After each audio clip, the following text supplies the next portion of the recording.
ختم ہو گئی، طے ہو گئی۔ تو عزیز بھائی بیٹھ جائیں، اللہ آپ کو خوش رکھے۔ ایک عزیز دوستو، کچھ چیزیں ایسی ہوتی ہیں جو کہہ دی جائیں تو وہ لفظوں اور جملوں میں بند ہو جاتی ہیں، اور ان کو کہہ دینے سے ان کی حد مقرر ہو جاتی ہے۔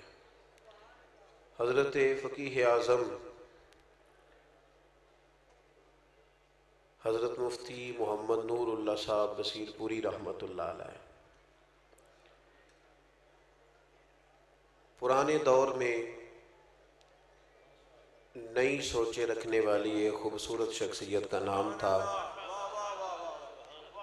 گویا وہ ایک شخص تھا شاداب بہاروں جیسا۔ انہوں نے خدمات سر انجام دی ہیں اور مزاج کو اور اپنے دائیں بائیں رہنے والوں کو علم کا مزاج دیا ہے۔ اپنے فتاویٰ کی صورت میں وہ دین کے ہر طالب علم کے سامنے ہر وقت موجود ہیں، ان سے استفادہ کیا جا سکتا ہے، ان کو دیکھا جا سکتا ہے، ان کو سمجھا جا سکتا ہے۔ ان کی سوچوں میں اللہ تبارک و تعالیٰ نے جو وسعت عطا فرمائی تھی اور ان کو جو اللہ نے علمی ٹھہراؤ دیا تھا، جو آدمی بھی تھوڑا بہت کتاب سے تعلق رکھتا ہے وہ بڑی جلدی ان کے اس مزاج کو سمجھ سکتا ہے۔ میں ایک دفعہ پہلے بھی کچھ باتیں ان کے حوالے سے عرض کر چکا ہوں، اور میں یہ بھی اکثر احباب کی خدمت میں عرض کرتا ہوں کہ یہ جو بزرگ ہوتے ہیں ان کے عرس بھی بڑے ضروری ہوتے ہیں، لیکن بنیادی طور پر جو ایسے مشائخ ہوتے ہیں ان پر تو مقالہ جات ہونے چاہیے، سیمینار ہونے چاہیے، اور ان کی مختلف جہتوں کو اہل علم کے سامنے واضح کرنا چاہیے، تاکہ ان کا جو علمی کام ہے وہ علمی حلقوں کے اندر زیادہ سے زیادہ پہنچایا جا سکے۔ چونکہ میں اور آپ عوام ہیں تو میں نے دو چار باتیں آپ کی خدمت میں اس اجتماع سے فائدہ لیتے ہوئے عرض کرنی ہے۔ اہل ایمان جو ہوتے ہیں ان کی زندگی بڑی بافیض ہوتی ہے۔ اہل ایمان بڑے بابرکت لوگ ہوتے ہیں۔ اللہ تبارک و تعالیٰ نے قرآن مجید میں فرمایا ہے کہ ان الذین آمنوا وعملوا الصالحات، فرمایا بے شک وہ لوگ جو ایمان لے آئے اور پھر انہوں نے نیک اعمال کیے، لہم اجر غیر ممنون، فرمایا اللہ انہیں وہ اجر عطا فرمائے گا جو کبھی ختم نہیں ہوگا۔ یہ ایسی جماعت ہے جو ایمان لانے کے بعد نیک اعمال کرتی ہے کہ ان کے لیے لا متناہی اجر ہے اللہ کی بارگاہ میں، لا متناہی اجر۔ صرف شرط یہ ہے کہ باپ کو احساس ہونا ضروری ہوتا ہے کہ میں اب باپ ہوں۔ استاد کے لیے یہ احساس بڑا ضروری ہوتا ہے کہ میں ایک استاد ہوں۔ یہاں فیضان ہے حضرت سیدی ابو البرکات علیہ رحمہ کا۔ سید صاحب اپنے شاگردوں سے فرمایا کرتے تھے کہ تم کہتے رہو کہ ہم گناہگار ہیں، ہم تو عاجز بندے ہیں، پر یاد رکھنا لوگ عالم کا اٹھنا بیٹھنا دین سمجھتے ہیں، اس کا آنا جانا دین سمجھتے ہیں۔ لوگ کہتے ہیں فلاں مولانا بھی تو کر رہے تھے۔ تو اس کے لیے یہ احساس ہونا بھی ضروری ہے کہ میں اب کس مسند پہ ہوں۔ اسے اس بات کا وہ جو کہا گیا نا کہ من عرف نفسہ فقد عرف ربہ، جس نے ذرا پہچان لیا نا کہ میں کون ہوں، وہی تو اس رستے پہ چل نکلا ہے جس رستے پہ انسان کو اللہ تعالیٰ کی معرفت نصیب ہوتی ہے۔ بندہ مومن بڑا بافیض ہوتا ہے، بڑا بابرکت ہوتا ہے، بس اسے سمجھ لینا چاہیے کہ میں مومن ہوں۔ اسے اس بات کا احساس ہونا چاہیے کہ میں، آپ دیکھیے نا نبی اکرم صلی اللہ تعالی علیہ وسلم نے فرمایا میرا مومن ہر حال میں نفع اٹھاتا ہے۔ اگر اللہ تعالیٰ اسے نعمت دے تو شکر کر کے نفع لے لیتا ہے، اور اگر رب کوئی آزمائش ڈالے تو صبر کر کے رب سے اجر لے لیتا ہے، ہر حال میں نفع۔ اور صحیح بخاری میں موجود ہے، حضور علیہ السلام نے فرمایا اگر کوئی بندہ کو نیک کام کرتا تھا پھر وہ بیمار ہو گیا یا کسی وجہ سے کمزور ہو گیا اور وہ کام نہ کر پایا، کوئی عذر مانے ہوا، تو کریم محبوب علیہ السلام فرماتے ہیں رب فرشتوں سے فرماتا ہے کہ چونکہ تقدیر کی رسی نے اس بندے کو جکڑ لیا ہے، لہذا وہ جو نیک اعمال کرتا تھا نا صحت کی حالت میں، وہ تم اس کے نامہ اعمال میں لکھتے رہنا، اس کو وہ اجر دیا جائے گا جو کبھی ختم نہیں ہوگا۔ ہمارا یہ مسئلہ ہوتا ہے کہ ہم نہ مفت کا احساس کمزوری کا شکار ہوتے ہیں بلا وجہ کا۔ ہمارے ایک بزرگ تھے، وہ فرمایا کرتے تھے کہ بھئی اگر تمہیں کوئی بندہ مولوی صاحب کہے تو پریشان نہیں ہونا، اس کو باعث فخر سمجھنا ہے۔ بعض لوگ پریشان ہو گئے میں نے تو میرا مولوی نہ سمجھی، وہ کہتے تھے اسے کہا کرو نہیں تو مینوں سمجھی میں مولوی ہوں۔ اس میں کمزوری والی کون سی بات ہے؟ اسے اپنی عزت کا احترام کا پتہ ہونا چاہیے، اسے پتہ ہونا چاہیے اللہ نے اسے کیا اعزاز عطا کیا ہے۔ تو بندہ مومن اللہ تبارک و تعالیٰ نے اسے بڑے اعزازات سے نوازا ہوتا ہے۔ یہ تو کلمہ پڑھ لیتے ہیں نا جب کلمہ، تو پھر اس کی شان یہ بن جاتی ہے کہ کنتم خیر امت، کلمہ پڑھتے ہی اللہ تعالیٰ اسے ساری امتوں پر اعزاز عطا فرما دیتا ہے۔ ہم نہ اس بات کو سمجھنے کو تیار نہیں ہوتے۔ میں نے دیکھا ہے صرف غریب آدمی ہی امیر سے مرعوب نہیں ہوتا، وزیروں کو مرعوب ہوتے دیکھا ہے۔ یہ کہاں سے آ گیا جی؟ یہ برطانیہ سے آ گیا ہے۔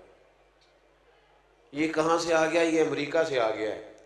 وہ ہمارے ہاں نا لوگ مسئلہ بھی پوچھتے ہیں، کوئی بیچارہ غریب عیسائی ہو نا کبھی تو لوگ مسئلہ پوچھتے ہیں کہ سانیہ نال کھانا جائز ہے؟ تو میں کہنا جی امریکہ دا صدر سائی آ جائے پاکستان تو پھر نہیں تساں کبھی مسئلہ پوچھا کبھی کسی نے؟ وہاں تو سارے بیٹھے ہوتے ہیں، حضرت مسکرا رہے، آپ غور کریں بات پہ، وہاں جو مولوی مفتی مشیر ہوتے ہیں وہ بھی ساتھ بیٹھے ہوتے ہیں۔ کبھی کسی نے پوچھا ہے کیا جائز ہے؟ کہ اس کا مطلب ہے فتوے میں بھی فرق ہے کہ غریب ہو تو فتویٰ اور ہے اور امیر ہو تو معاملہ ذرا اور ہے۔ آپ میری بات کو سمجھیں کہ مرعوب ہو جانا، کسی کے رعب کا شکار ہونا، اس سے ذرا اوپر اٹھے۔ زندگی وہ لوگ مزہ لے کے جیتے ہیں جو اللہ تبارک و تعالیٰ کی تقدیر پر پوری طرح راضی ہوتے ہیں، اللہ کی رضا پر پوری طرح جن لوگوں کا۔ حضرت خواجہ اجمیر رحمۃ اللہ علیہ کے جو مکتوبات شریف ہیں نا آپ کے، خواجہ قطب الدین صاحب علیہ رحمہ کے نام، ان میں ایک مکتوب میں خواجہ صاحب میں رات ہی دیکھ رہا تھا، آپ فرمانے لگے بیٹا اللہ کے بندے کی شان پتہ کیا ہے؟ اپنے مرید کی تربیت کرتے ہیں، اس مرید کے جنہوں نے پھر آگے لاکھوں ہزاروں لوگوں کی تربیت کی۔ کہنے لگے رب کے بندے کی شان یہ ہے کہ اللہ کا بندہ ہر اس بات پہ راضی ہوتا ہے جس پہ اس کا رب راضی ہوتا ہے۔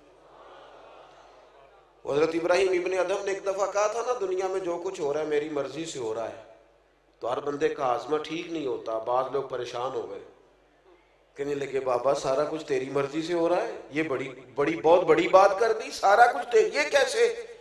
تو آپ فرمانے لگے دراصل میری مرضی وہی ہے جو میرے رب کی مرضی ہے، میں نے اپنی مرضی چھوڑ دی ہے۔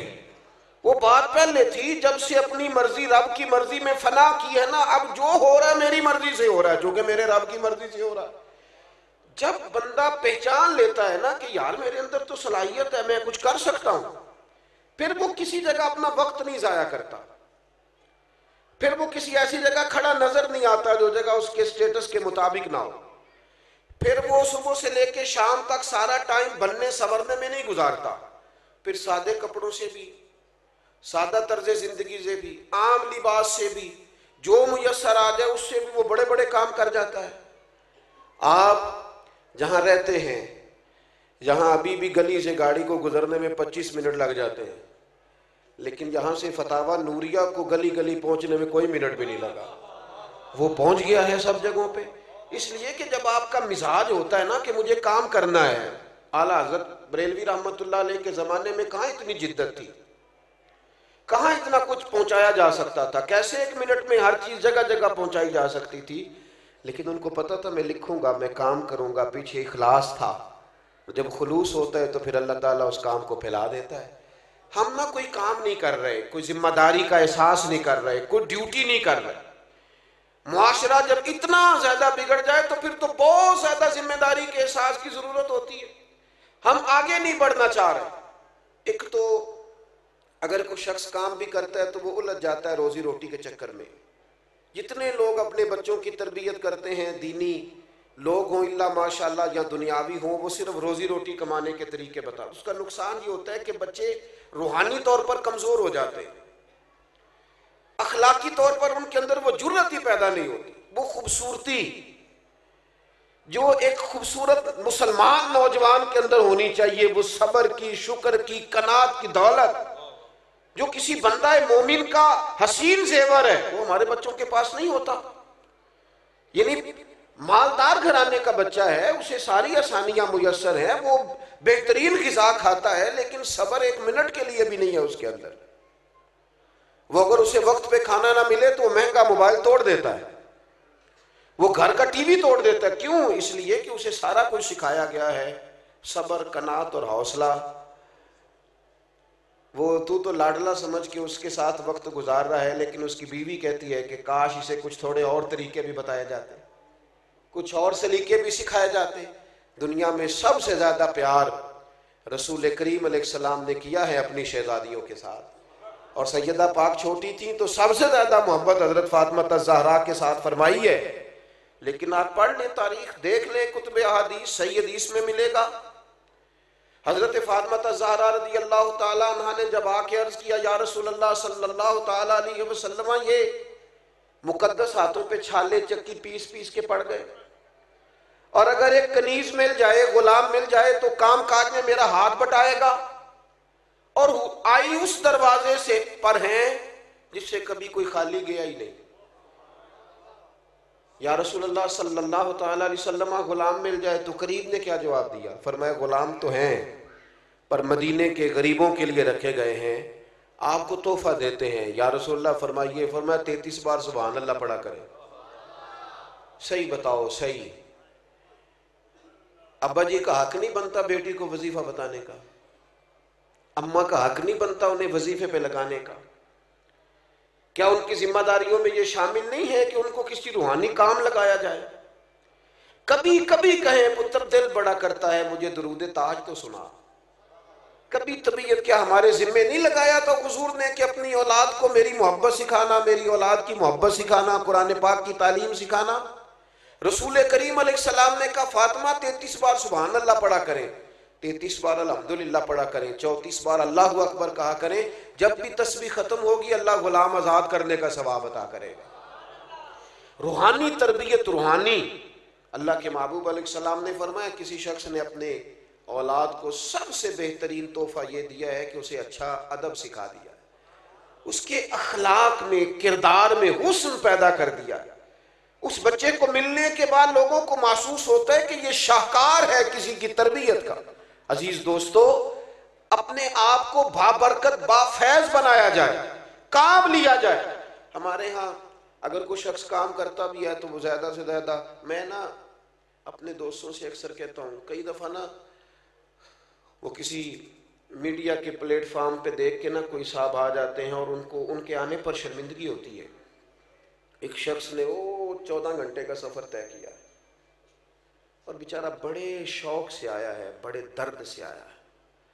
اور کئی لوگ انہوں نے کہیں کیمرے کے پیچھے دیکھا ہے لیکن اچانک ان کی نظر پڑی تو پھر شدت یوں ہے کہ ان کی آنکھوں میں آنسو بھی آ گئے. تو میں کہتا ہوں یار یہ مجھے کیا سمجھ کے آیا بھلا؟ اس کا خیال ہوا ہے کہ میں اسے حضور کے دین کی بات بتاؤں گا، اس کا خیال ہے کہ میں اسے کتاب و سنت سے جوڑوں گا. یہ کیا سمجھ کے آیا؟ کتنا بڑا اس نے مجھے درجہ دیا ہے. یہ سمجھتا ہے کہ میں حضور کے منبر اور مصلی والا آدمی ہوں. کتنی بڑی سوچ لے کے آیا ہے. اور پھر یہ میری بڑی چھوٹی حرکت نہیں کہ میں پہلے دیکھوں کہ اس کے ہاتھ میں شافر کتنے ہیں اور میں یہ جاتی دفعہ دیکھوں کہ یہ دے کے کیا جا رہا ہے. اس نے سٹیٹس کیا دیا ہے، بٹھایا کہاں ہے، یعنی اس نے کیا سوچا ہے، اس کی کیفیت کیا ہے. اور یہاں حال یہ ہے، آتے تھے لوگ سیدنا عمر کو دیکھنے، دیکھتے تھے کسی کھجور کے درخت کے نیچے لیٹے ہوئے، دیکھتے تھے ان کی تہمت کئی جگہوں پہ پیوند لگے ہوئے. جب لوٹ کے جاتے تھے تو کہتے تھے عمر تو عدل کر کے سوتا ہے نا تو روڑوں کے بیچ بھی نیند آ جاتی. آپ کے کردار کی خوبصورتی، آپ جب تھوڑا سا نا تھوڑا اٹھ کر سوچتے ہیں کچھ چیزوں سے اوپر بڑھ کر، جب کوئی شخص آپ سے دین کی بات سن کے رو رہا ہوتا ہے نا تو وہ تو کہیں اور پہنچ جاتا ہے، لیکن اگر سٹیج کے پیچھے ہی بحث ہونے لگ جائے کہ میرا تو معاملہ کوئی زیادہ تھا، آپ نے پورا کیا ہی نہیں، تو اس آدمی کا وہ جو اس نے ذہن کے اندر ایک ماڈل بنایا ہوتا ہے وہ زمیں بوز ہو جاتا ہے، وہ کہتا ہے یار حد ہو گئی، میں نے کیا سوچا تھا، یہاں بن کیا گیا۔ تو اپنے آپ کو جو لوگ دیکھیے، دو چیزیں بڑی ضروری ہیں، میں نے باتیں زیادہ نہیں عرض کرنی، دو چیزیں بڑی ضروری ہیں زندگی میں، ضرور ان کا خیال کریں۔ ایک تو زندگی کو با مقصد بنائیں۔ آپ کو پتہ ہے ڈپریشن اور ٹینشن کے زیادہ مریض امیر گھروں میں ہوتے ہیں، کیونکہ انہوں نے جس دولت کو ٹارگٹ کیا ہوتا ہے وہ اچیو ہو گئی، ان کے پاس آ گئی، جس منصب اور عہدے کا وہ لالچ رکھتے ہیں وہ اب آ گیا، اب اس کے بعد زندگی زیادہ آرام دہ ہو جاتی ہے تو ٹینشن اور ڈپریشن کے مرض بڑھ جاتے ہیں۔ مقاصد زندگی میں بڑے پیدا کریں، بڑے، اور کچھ بڑا کام زندگی میں کرنے کا ارادہ کریں۔ دیکھیں اللہ کے رسول صلی اللہ تعالی علیہ وسلم نے فرمایا جس بندے نے درخت لگایا نا زمین پہ، جب تک کوئی چرندہ پرندہ یا انسان نفع اٹھائے گا نا، اللہ لگانے والے کو اجر عطا کرے گا۔ ہماری نا یہ سوچ کبھی نہیں بنتی کہ یار چلو میں نے اپنے گھر کے اندر اتنی محنت کی ہے، اور جو 1.25 کروڑ 1.5 کروڑ کا گھر بنایا اس کے باہر نا بالکل گلی میں پانی کھڑا ہوتا ہے۔ جس نے اتنا رقم وہاں خرچ کر لی ہے وہ اگر چند ہزار یہاں بھی لگا دیتا رفع عامہ کے لیے، آپ حضرت سے پوچھ لیجئے گا، لوگوں کو کھانا کھلانے کا بھی بڑا نفع ہے، اور لوگوں کا رستہ کشادہ کرنے کا بھی بڑا نفع ہے۔ لوگوں کے لیے کسی قسم کا بھی احصال ثواب ہم کرتے ہیں، ہمارے ہاں مروجہ طریقے کے مطابق کر دیا جاتا ہے، بڑا اچھا ہے، وہ بھی بڑا عمدہ ہے۔ لیکن جب حضرت سعد نے آ کے عرض کی تھی یا رسول اللہ صلی اللہ تعالیٰ علیہ وسلم میری والدہ کا انتقال ہو گیا ہے اور اماں غلام آزاد کرنا چاہتی تھی، تو حضور میں اگر کسی کی گردن چھڑا دوں، غلام آزاد کرا دوں، گردن پس جاتا ہے وہ بندہ جس نے کسی کا قرضہ دینا ہوتا ہے۔ تو یہ معنی اس سے لے لے، اس روایت سے یہ والا معنی کر لے۔ کہا اگر میں غلام آزاد کر دوں تو میری اماں کو فائدہ ہوگا؟ تو کریم نے فرمایا ضرور آزاد کر، رب تیری اماں کو اس کا اجر عطا کرے گا۔ چل تو بھی کسی کا قرضہ معاف کر دے اماں کے احصال ثواب کے لیے۔ چل وہ جس کو تو نے ایڈوانس دے کے رکھا ہوا ہے نا ملازمت پہ، اور تنخواہ بھی پوری نہیں دیتا اور بیچارہ جا بھی نہیں پاتا، چھوڑ دے اس کے پیسے ایڈوانس کے، اسے آزاد کر دے، اس کا ثواب بھی تیری والدہ کو جائے گا۔ تھوڑا سا نا زندگی میں کوئی کارنامہ، کوئی خدمت۔ میرے نبی پاک علیہ السلام نے فرمایا جس نے اللہ کی رضا کے لیے مسجد بنائی، اور پھر حضور نے اگلی بات بھی پوری کھول دی تاکہ کسی بندے کے ذہن میں اشکال نہ رہ جائے، فرمایا مسجد چھوٹی ہو یا بڑی ہو، جس نے رب کی رضا کے لیے مسجد بنائی اللہ اس کے لیے جنت میں گھر بنا دے گا۔ میں آپ سے عرض کروں کہ کوئی کام زندگی میں جو خیر کا ہم سے ممکن ہو سکے، کوئی کام، اور ایک خاص پہلو اس میں پیش نظر رکھنا بڑا ضروری ہو گیا ہے۔ مسلمان بڑے بافیض تھے، بڑے برکت والے تھے، اس جماعت سے لوگوں کو ہمیشہ نفع ہوا، دنیا نے فیض پایا امت مسلمہ سے، لیکن آج حالت یہ ہے کہ ایسی ہوا چلی ہے کہ ہر شخص سوچتا ہے تمام شہر جلے بس ایک میرا گھر نہ جلے۔ تھوڑا سا نا دوسروں کے، حضرت صاحب موجود ہیں یہاں ماشاءاللہ ایک بڑی تعداد ہے علماء کی، بڑے ماشاءاللہ مناظرین موجود ہیں، مناظرین اپنے دلائل بھی پڑھتا ہے اور سامنے والے کے دلائل بھی دیکھتا ہے۔ علمی عقیدہ ٹھیک ہو تو رائے کا اختلاف بڑی جگہوں پہ ہوا ہے، لیکن ساری زندگی صرف میں کہہ چکا ہوں عقیدہ ٹھیک ہو تو رائے کا اختلاف امام اعظم امام شافعی کے درمیان بھی، کسی بندے سے نا اگر کبھی کوئی اختلاف ہمارا ہو بھی جائے تو وہ دلیل تک ہونا چاہیے، دلیل مل گئی تو اختلاف ختم۔ ہمارے ہاں اختلاف اب دلیل کی حد تک، رائے کے اختلاف کو، صرف رائے کے اختلاف کو لوگ بہت بڑا مسئلہ بنا لیتے ہیں اور آزمائش بن جاتی ہے بڑے لوگوں کے لیے۔ میں اب تو خیر کم جگہوں پہ جاتا ہوں، لیکن جہاں بھی جاتے ہیں نا جی، ابھی بھی 2 پرچیاں ہیں میری جیب میں، تو میں کئی دفعہ کہتا ہوں کہ میں پرچیوں والا مولوی نہیں ہوں، کسی مناظر کسی محقق کو دیجیے گا، لیکن ہر جگہ پرچی جو باتیں طے ہیں نا بالکل 100% طے ہمارے بزرگوں نے طے کر دی، ان پہ بھی لوگ چاہتے ہیں کہ کوئی نہ کوئی بات کی جائے، کوئی نہ کوئی نیا عنوان چھیڑا جائے، اختلاف رائے ہو جاتا ہے۔ جو بابرکت لوگ ہوتے ہیں وہ ساری زندگی کسی ایک پہلو پر ہی چیزوں کو طے کرتے نہیں گزارتے، وہ آگے بھی بڑھتے، وہ کچھ کام بھی کرتے۔ یہ کیا بات ہوگی کہ دیکھیں نا صحابہ کرام علیہم رضوان کے درمیان رائے کا اختلاف ہوا، لیکن دلیل کی حد تک حضرت عمر فاروق منبر پہ تشریف فرما ہے، کوئی حکم دینے لگے ہیں، حضرت ابو ایوب انصاری کھڑے ہو گئے، یہ میری بات آپ نے یاد رکھنی ہے۔ حضرت ابو ایوب انصاری کھڑے ہو گئے، انہوں نے کہا، یا حضرت ابو ذر غفاری، انہوں نے کہا عمر نہ آپ کا حکم مانیں گے نہ آپ کی اطاعت کریں گے۔ کیا ہوا بھائی؟ کہنے لگے کہ کل جب سب کو ایک ایک چادر ملی تھی تو آپ نے 2 چادریں کیسے لے لی؟ اس کی یہاں تہمت بن سکتی تھی یہاں کرتا، اور آپ نے کرتا بھی بنایا ہے اور تہمت بھی بنائی، یہ 2 کیسے ہو گئی؟ تو حضرت فاروق اعظم رضی اللہ تعالیٰ عنہ، انسان کو صرف تعریف نہیں سننی چاہیے، اس کے اندر تنقید کا بھی حوصلہ ہونا چاہیے۔ ہمارے اسلاف فرمایا کرتے تھے دشمنوں کی باتیں توجہ سے سنا کرو، وہ تمہیں نکھار دیتے ہیں، وہ ڈھونڈ ڈھونڈ کے وہ چیزیں لاتے ہیں جو تمہارے فائدے کی ہوتی ہیں، غور سے سنے تمہارا مخالف کیا کہتا ہے۔ لیکن حوصلہ ہی نہیں ہوتا، عادت بن جاتی ہے۔ اب تو کچھ لوگوں کے بارے میں محسوس ہوتا ہے کہ تنخواہ پہ بندہ رکھا ہوا ہے خوش آمد کرنے والا، کیونکہ وہ بیچارہ ادھر ادھر جاتا ہی نہیں، اور ایسی رٹی رٹائی کہانی سناتا ہے کہ جس میں سے محسوس ہوتا ہے کہ نہیں یہ تو طوطا ہے، تو پوری کر کے یاد کر لی۔ عزیز بھائی، تنقید کا حضرت عمر بڑے جلالی ہیں لیکن وہ اپنی ذات کے لیے نہیں ہیں، پوری بات تسلی سے سنی اور بڑے حلم اور بردباری سے کہا میرا بیٹا جواب دے گا۔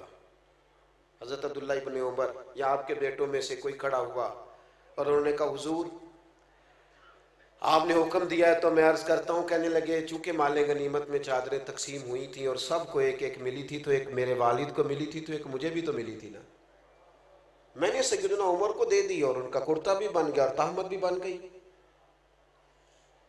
اب جو سامنے بیٹھے تھے نا جنہوں نے اعتراض کیا تھا انہیں دلیل مل گئی ہے، جواب مل گیا ہے۔ اب انہوں نے یہ نہیں کہا کہ نہیں نہیں صحیح بتائیں، نہیں میں گھر بھی جاؤں گا تلاشی بھی لوں گا، نہیں یہ نہیں کہا کہ میں اس پر حلف بھی لوں گا، دلیل مل گئی، قربان جائیں۔ یہ ہے بندہ مومن کی شان۔ فوری طور پہ دوبارہ حضرت ابو ذر غفاری اٹھے اور اٹھ کے کہنے لگے عمر اب آپ بات کریں، ہم آپ کا حکم بھی سنیں گے اور فرما برداری بھی کریں گے۔ چونکہ اختلاف رائے دلیل کی حد تک تھا، دلیل مل گئی اور ہمارا اختلاف ختم ہو گیا، بات ختم ہو گئی، طے ہو گئی۔ تو عزیز بھائی بیٹھ جائیں، اللہ آپ کو خوش رکھے۔ ایک آ رہی ہے تو پھر کٹھے بھی تھے آپ ہی کرنے پہنتے نے نا، اللہ آپ کو خوش رکھے، یہ کچھ سیانا کام تو نہیں نا جی۔ ایک بات اور عرض کرنی ہے پھر اپنی بات کو ختم کرتا ہوں۔ جب ہم چاہیں گے نا کہ ہم سے اللہ کوئی کام لے لے تو پھر تھوڑا سا ہمیں دوسروں کے جذبات کا بھی خیال رکھنا پڑے گا۔ یہ ٹھیک ہے کہ بڑا آدمی دیر سے آتا ہے، لیکن بڑا آدمی کبھی یہ پسند نہیں کرتا کہ کوئی اس کے لیے بیچارہ منتظر بیٹھا رہے۔ یہ نہیں ہو سکتا کہ ہٹو بچوں کی داستانوں میں کئیوں کے دل ٹوٹ جائے۔ دوسروں کے جذبات کا خیال رکھنا، احساسات کا، ہمارے ہاں نا یہ مسئلہ بن گیا ہے کہ اپنی ذات سے معاملہ شروع ہوتا ہے اپنی ذات پر ختم ہو جاتا ہے۔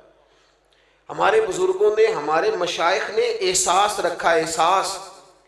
میں اپنے حضرت کی بارگاہ میں بیٹھا تھا، ایک بزرگ آ گئے، اب وہاں 3-4 مفتیان کرام بیٹھے ہیں جنہوں نے اپنے فتاوی جات کی تصدیق لینی ہے، تو بابا جی آ گئے تو وہ اب سادی سادی باتیں، بیٹا بڑا تنگ کرتا ہے، ساری باتیں بہو کی مانتا ہے، شادی سے پہلے بڑا نیک تھا۔ یہ بھی بندہ اپنے دل کو تسلی دیتا ہے، ورنہ جو پہلے نیک ہوتا ہے بعد میں بھی نیک ہی ہوتا ہے، اور جو پہلے نہیں ہوتا وہ بعد میں بھی کسی اور کا نام لگ جاتا ہے، ورنہ وہ بعد میں بھی معاملہ ایک۔ تو وہ ساری نہ سادی سادی باتیں، حضرت اس کو جواب دیتے ہیں۔ پھر اس نے وہ ساری تسلیوں کے بعد کہا مجھے تعویذ بھی چاہیے۔ ایک لکھا تو اس نے کہا نہیں ایک برکت کا بھی چاہیے، اس نے کہا ایک تعویذ مجھے نظر کا بھی چاہیے۔ تو وہ تسلی لے کے وہ شخص اٹھ کے چلا گیا۔ ایک مفتی صاحب کہنے لگے حضور اس طرح کے بندے میرے حوالے کر دیا کریں۔ تو حضرت فرمانے لگے کیوں؟ اس بیچارے نے نا مجھ سے ہی مطمئن ہونا تھا، اور فرمانے لگے میں نے تسلی دے دی ہے، رات سکون سے سو جائے گا، بتاؤ نا میرا رب کتنا راضی ہوگا۔ یہ جو احساس ہے نا کسی کا، یہ جو احساس ہے، یہ جب طبیعت میں پیدا ہو جاتا ہے نا، جب اس کے اندر جب ذوق پیدا ہوتا ہے۔ میں جمعہ لیٹ نہیں کرتا، اس لیے کہ جب مجھے کوئی لیٹ کرے تو مجھے تکلیف ہوتی، اس لیے میں بھی نہیں کسی کو لیٹ کرتا۔ میں کہتا ہوں جب میں لیٹ نہیں ہونا پسند کرتا تو کوئی بیچارہ کیوں لیٹ ہو۔ تھوڑا سا احساس، میں نے کہا تھا بات ختم کرنی ہے،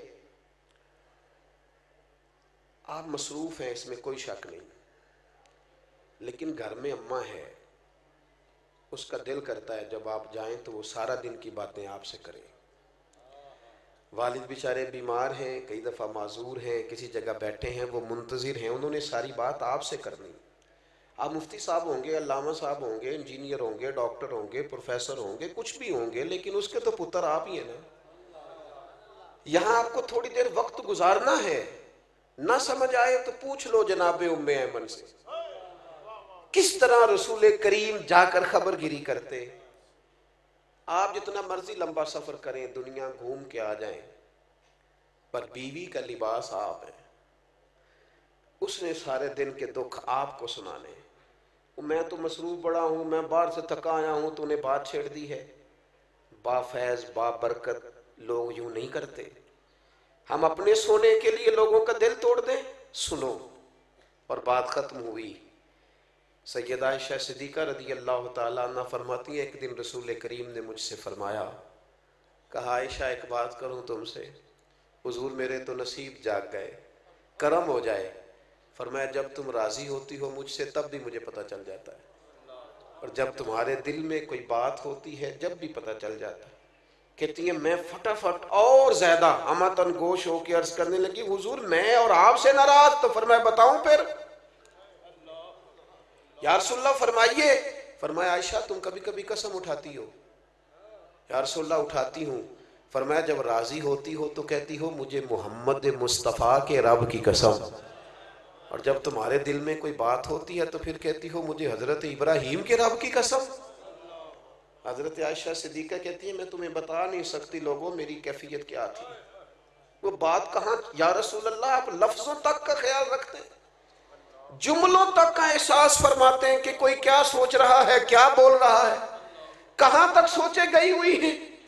فرماتی ہے میں جب بھی اس بات کو سوچتی میں رو پڑتی کہ حضور اتنا زیادہ خیال ہم نے نہ چھوڑ دیا ہے، اپنی زندگی میں محو ہو گئے، مست ہو گئے۔